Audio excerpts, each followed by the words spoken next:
Hello students, today we are going to study the rules of present perfect tense with examples. Present perfect tense combines the present tense and the perfect aspect used to express an event that happened in the past that has present consequences.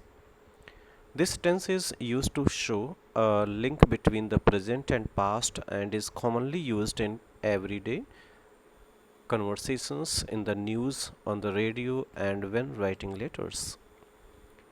Using present perfect tense, dear students, to create the present perfect tense of any verb, you will combine the present tense of the verb to have plus the past participle of the main verb of the sentence. The past participle of a regular verb is the base word plus ed mostly, okay, and which is also known as third form of the main verb. You can find a list of the past participle of irregular verbs here. One example of this tense is have jumped. Have is the present tense and jumped is the past participle. Some other forms of this tense are has lived, she has lived here all her life. Have written, they have written 3 letters already. Have worked, I have worked here since I graduated school. Has done, he has finished his homework.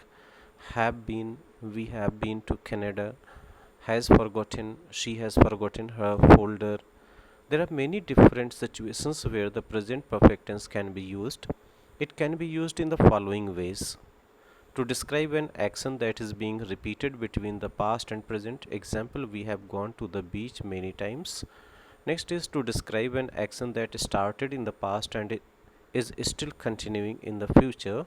Example, I have lived in the United States since 1990. To describe an action that has not yet been finished. Example, it has rained a lot this month. Next is to describe an action that was completed in the recent past. Example, I have just finished my internship at the museum. Next is to describe an action when time was not an important aspect. Example, she has lost her wedding ring. Next is here, there are times when you cannot use the present perfect tense. For example, you cannot use it with specific expressions of time that have already finished, such as last year, that month, when I was a baby, etc. Example of present perfect tense. Present perfect tense can be used with expressions that are unspecific in time. For example, I have lost my purse. We have seen this movie already.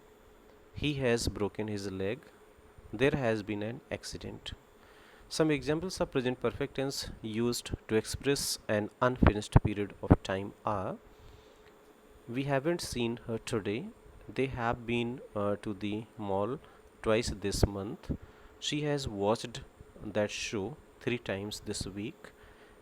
Now, examples of using present perfect in talking about events that happened in the recent past but the effect of the recent event is still felt in the present include. Example is, the children have made a mess in the kitchen. He has started a new job. She has finished her course. Course means here the task or the work.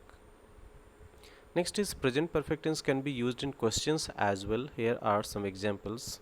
Where have I left my sandals? Have you visited England? Has she met John? Other combinations of words are: in addition, you can use time related adverbs in the present perfect tense as long as they don't refer to a time which is finished. These words include already, just, and yet. Some examples of how these words are used are: the book came out yesterday, but I have already read it. Already is used to express that something has happened sooner than expected. She has just left the building. Just is used to convey that the event happened a short time ago. Next is he hasn't finished it yet. Yet is used in negative sentences to mean that something is expected to happen. Present perfect tense can also be used in questions using the words already and yet. For example, why has he gone already? Have you called your mom yet? Has Anthony played basketball yet? The importance of present perfect tense. Dear students, the present perfect tense is used when talking about experiences from the past, a change or a situation that has happened in the past but is still continuing today. This tense is an important part of English grammar since it demonstrates that actions are or events in the past have an effect on the present situation. So overall, students, we can summarize in a very nutshell that the formation of affirmative sentences in this tense are, first of all, subject, then according to the number of subject, has and have, has with singular and have with plural. After that, third form of the main verb, it means which is also known as past participle, and after that object. So this construction is to be applied. Hopefully I think you have got it. Thank you, students.